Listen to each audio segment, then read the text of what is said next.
됐네요. 얼굴이 나오나? 카메라도 이제 장만했습니다. 그래서 이제 동영상으로 또 찍으려고요.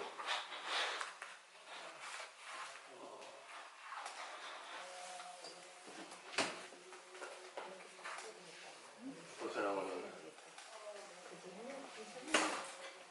네? 이 앞에 저 화면 같은 건 보이죠? 더 가까이 갈까요? 뭐를?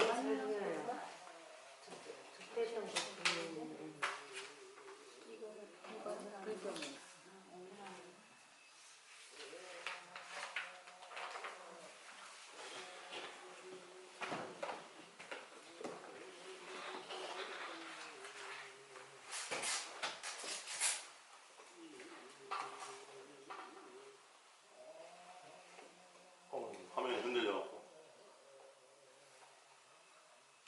오늘 불교문화 두 번째 시간입니다.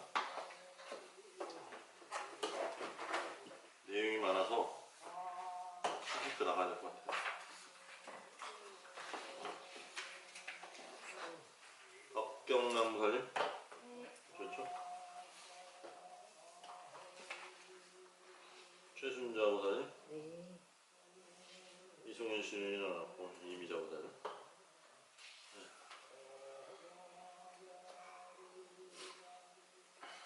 지난주에 사찰 예절을 했습니다. 그리고 오늘 불교 문화 두 번째 시간입니다. 뭐 바로 하죠 뭐.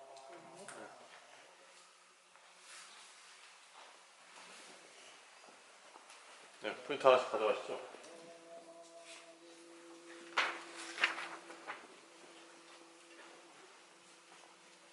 우리가 절에 다니고 있다 이렇게 얘기를 합니다. 그래서 초기 사찰은 이제 스님들의 수행처이자 거주지였지만 현재는 여러 가지 기능을 하고 있어요. 첫째는 수행처, 당연히 수행처겠죠. 우리가 절에 다닌다고 하면 이제 신앙의 대상으로서 이렇게 생각하시는데, 기본적으로는 연원을 생각하자면은 스님들의 거주처입니다. 원래 이제 부처님이 깨달음을 얻고는 유행 생활을 하시면서 집이 따로 없었는데 제자들이 늘어나고 하다 보니까 이제 특히 우기 장마철이나 이럴 때는 갈 데가 없다 보니 이제 집에 머물 수 있는 장소가 필요했었죠. 그 다음에 둘째는 우리가 하고 있는 예경, 부처님께 예배와 공양을 올리는 장소로서의 절이고, 세 번째는 교육 장소, 지금 여러분들이 하고 있죠? 불교대학 수업 듣는 이런 것을 이제 불교에 대해서 전반적으로 교육을 받고 또 수행 지도법을 배우는 곳. 그래서 종교시설은 다 그런 역할을 해왔습니다. 우리가 이제 절에서 그런 걸 많이 안 받아서 그렇지, 교회에서 이제 문화활동이나 교육을 많이 받았죠.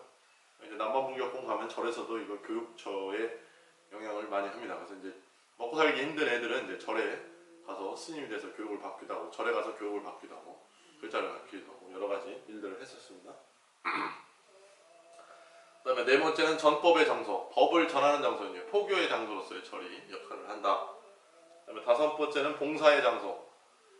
불교에서 이제 보시행, 그 다음에 이런 것들을 가리키는데, 이제 불교 실행생활을 통해서 이제 뭐 하다못해 후원, 부흥리를 돕는다든지 이런 걸 할 수도 있고, 또 절이 커지면 이제 자선활동도 할 수 있고, 사람들한테 베푸는 뭐 역할도 할 수 있고, 여러 가지 할 수 있는 장소라서 이제 봉사의 장소.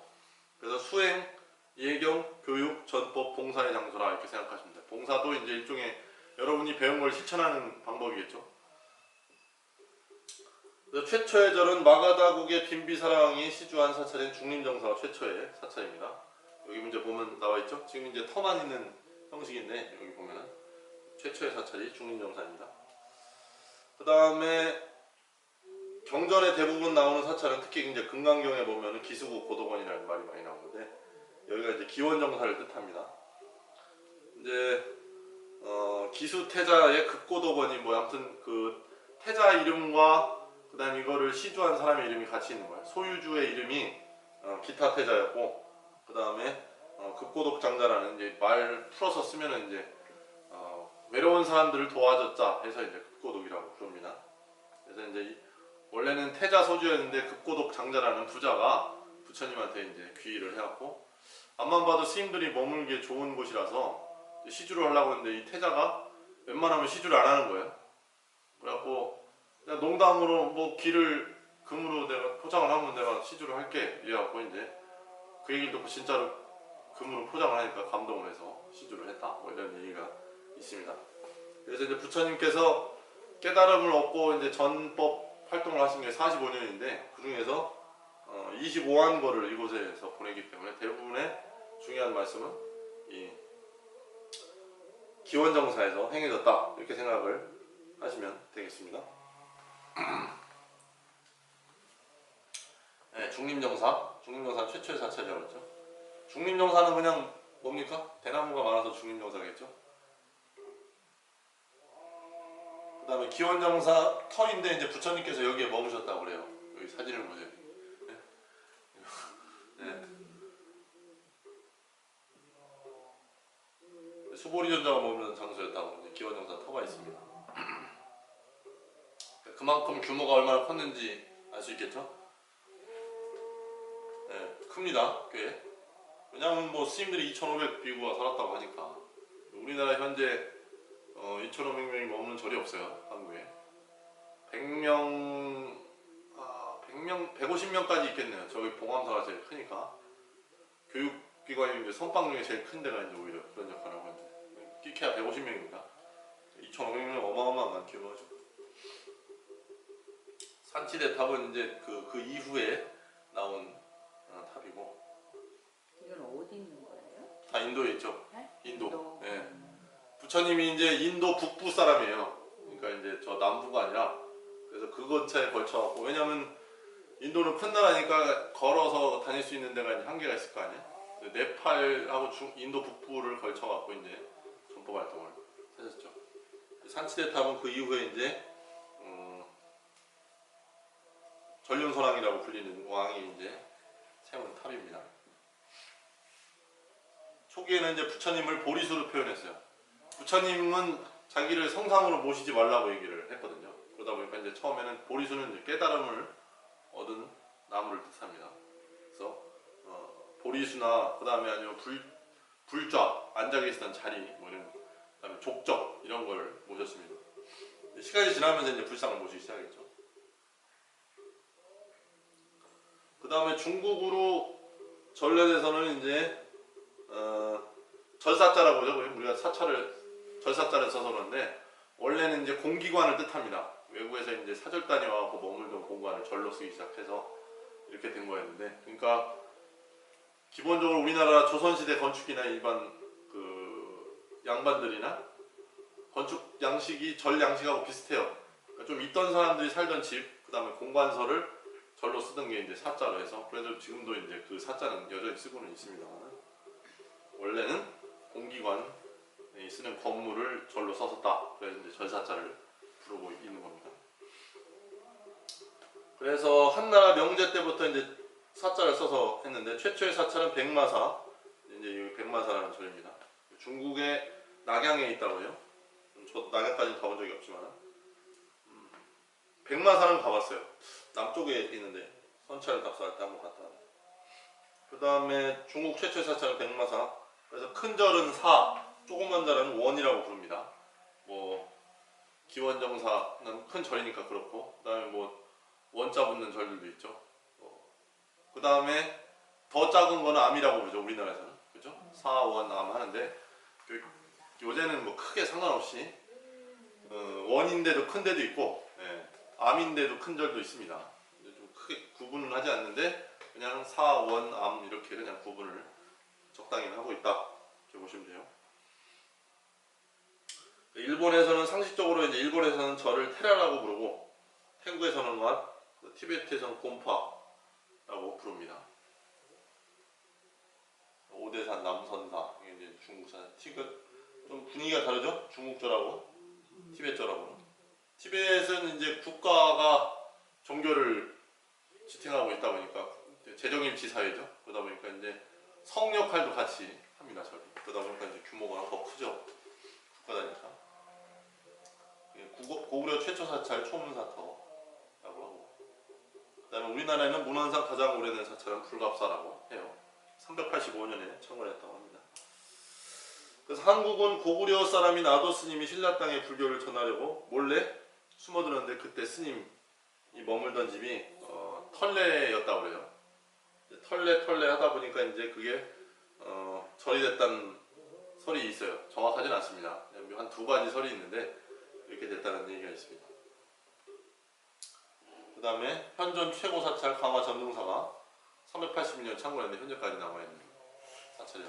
터로서는 문헌상은 불갑사가 가장 오래됐고 그 다음에 현존 최고 사찰은 강화 전등사라고 합니다. 강화도도 한번 가야 될 텐데 우리 성지순례. 한마음 선원인가? 그것도 절이에요? 그럼? 한마음 선원도 절이죠. 원. 네. 응. 원. 능인 선원도 있고, 그러니까 원래 처음에 시작할 땐 규모가 작았는데 이제 절이 그 규모가 커지다 보니까 이제 웬만한 절은 상대가 안 되게 커졌죠. 5층 저건데 꽉꽉 차 일요일 날 가면 등인선은요?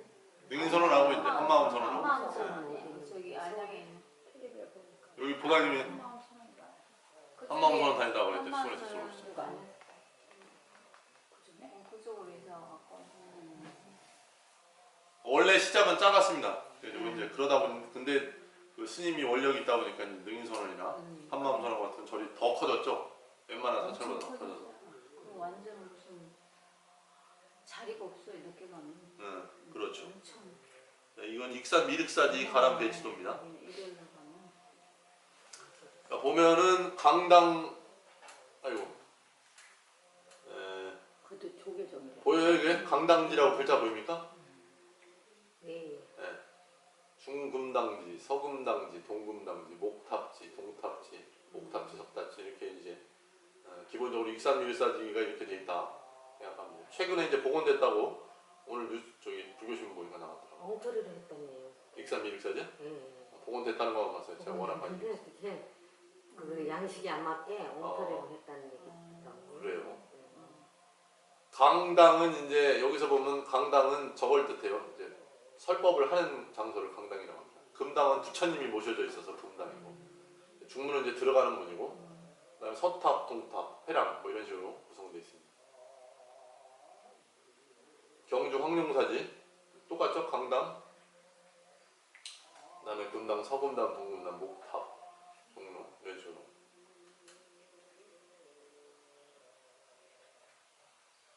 그러니까 1탑 1금당실이라고 하는데 봉정사 금납자 그러니까 법당 하나 있고 앞에 탑이 있는 거 이런 게 그러니까 아까 했다시피 부처님은 성상을 모시지 말라고 그랬죠. 탑은 부처님의 사리를 모시는 겁니다. 이제 화장을 하고 나서 이제 채 타지 않는 부분을 이제 사리라고 하는데 이제 이거 되게 영롱하고 뭐 이렇다고는 합니다. 그럼 사리가 사리를 모셔놓은 걸 탑이라고 게 해요. 맞는 거예요? 그렇다는 말이 있는데 과학적으로는 뭐 특히 뭐 증명된 거 없습니다. 아니 뭐 몇 개 나온 사람도 있다 그래.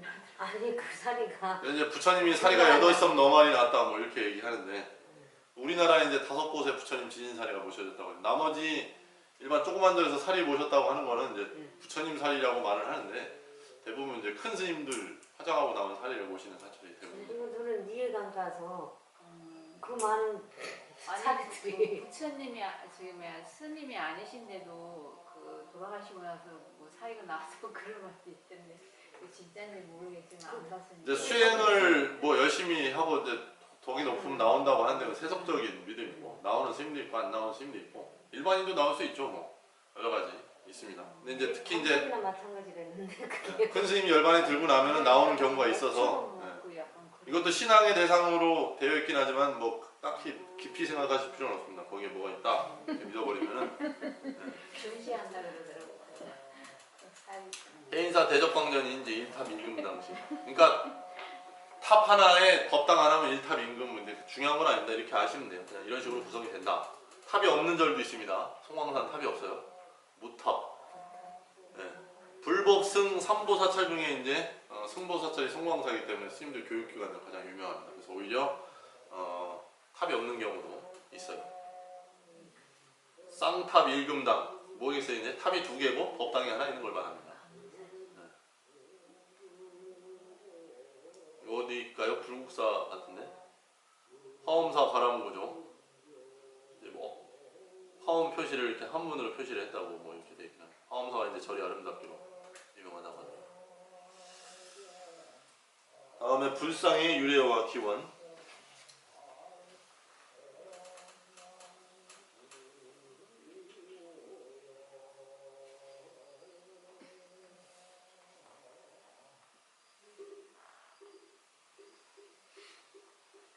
자, 살이란 범어 살이라를 응역한 건데 원래는 신체를 의미하는 말이지만 유골, 영골 등의 뜻이 있습니다. 그러니까 우리가 살이 하면은 이제 타지 않고 남는 부분을 뭐 수행하는 스님들만 나오는 걸로 생각하시는데 살이라고 원래 어원은 육체가 태우고 나서 남는 걸 살이라고 불렀었습니다.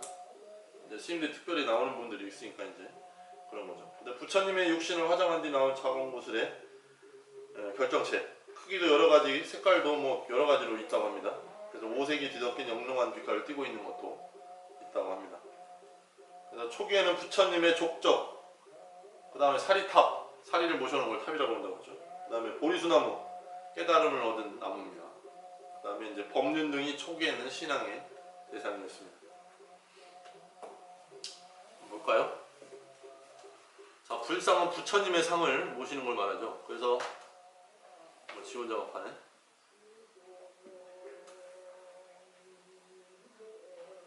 불상의 조성 시기는 명확하지 않으나 서가모니 부처님 인묘로 한 500년 후 무렵이라고 봅니다.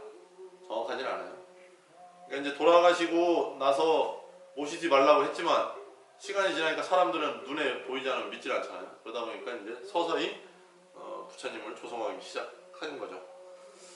그래서 그 이전에는 탑이나 부처님 발을 본뜬 족적, 부처님이 앉으시던 불좌, 그 다음에 깨달음 얻으신 보리수, 그 다음에 사리 등을 신앙했었습니다.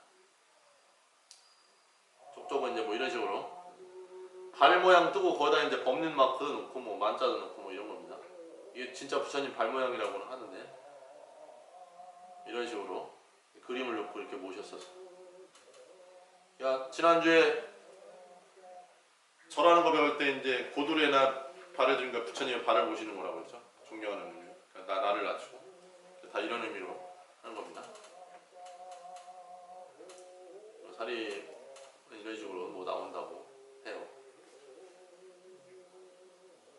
탑은 부처님의 사리를, 아까 그 사리를 모셔놓은 걸 탑이라고 합니다. 그러니까 탑 안에 복작물로 뭐 여러 가지 들어가 있기도 해요. 그래서 이제 뭐 경전도 나오기도 하고. 전반적으로 우리나라는 석탑이 많고 또 나무가 흔한 데는 이제 목탑이 많겠죠. 일본 같은 경우는 목탑이 많다고 합니다. 나라마다 특성이 다 있어요. 많이 나오는 걸로 하겠죠. 그죠? 우리나라는 뭐 돌이 많으니까. 그 다음에 부처님 전생 이야기는 자타카라고 합니다. 그래서 이제 탑에 많이 새겨놨어요. 부처님 전생 이야기. 이제 우리나라는 자타카 인기가 별로 없지만 남방 쪽 가면은 이제 부처님 전생 얘기 많이 합니다. 일단 나중에 이제 경전 얘기할 때 이제 자타카 얘기도 하긴 할 겁니다. 불자는 부처님 앉으던 자리. 여고 모양으로 됐죠 여기는. 그래서 이제 이쁘게 만들어 놓은 그러니까 불자만 신앙하기로 했었어요 초기에는. 부처님 앉으던 자리만. 사자좌는 불자를 말하는데 부처님을 사자로 표현하기입니다. 짐승의 왕이 뭐예요? 사자죠. 그래서 이제 사자좌라고도 합니다. 우리가 이제 저기 청법가 부를 때 이제 사자좌에 오르사 하죠. 그래서 이제 자리에 이제 사자 모양 그 석상에 보면은 사자가 새겨져 있고 뭐 모양이 있고 그래요. 여기도 보면은 밑에 이제 고양이 같이 있는 게 사자입니다. 네, 보리수나무와 열매. 보리수나무 많이 보던 거죠? 여름에 우리 따먹는 거. 이게 보리수나무 열매입니다. 법륜 마크는 이제 부처님이 왜 이러니?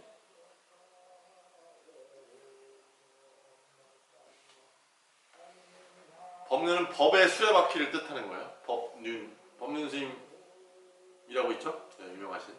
그러니까 초전 법륜이라고 해서 부처님께서 깨달음을 얻고 이대로 열반에 들까 하다가 안 되겠다. 나도 중생을 구제해야겠다. 나만 이렇게 깨달음을 얻을 것이다. 아니라. 그래서 이제 그때 처음 포교 전법 활동을 하실 결심을 하고 첫 서법을 했을 때 초전 법륜을 굴렸다. 이렇게 표현합니다. 바퀴는 한번 굴리면 뭐 한참 가잖아요. 그죠? 그런 의미로 불교에서 법륜 마크를 씁니다. 이제 이거를 신앙의 대상으로 했었어요. 되게 민감하네. 네, 뭐 이런 식으로 많이 보셨죠? 최초의 불상. 이제 인도의 불상 형태가 있는데 원래는 마투라 불상이라고. 이게 뭐냐면은 간다라 미술은 들어보셨을 거예요. 옛날에 저기 실크로드 할 때 한 30년 됐죠? 텔레비에서 실크로드 했었잖아요. 그래서 이제 간다라 미술에 대해서 나왔었는데, 그러니까 그리스 로마 문화가 이제 대륙이 연결돼 있잖아요. 유럽은, 그렇죠? 유럽은 인도, 중국, 심지어 우리나라하고도 연결돼 있는데 이제 북한이 있다 보니까 우리가 연결됐다 이렇게 생각을 못 하는데 기차 타면 다 갈 수 있습니다. 우리나라만 빼고. 그래서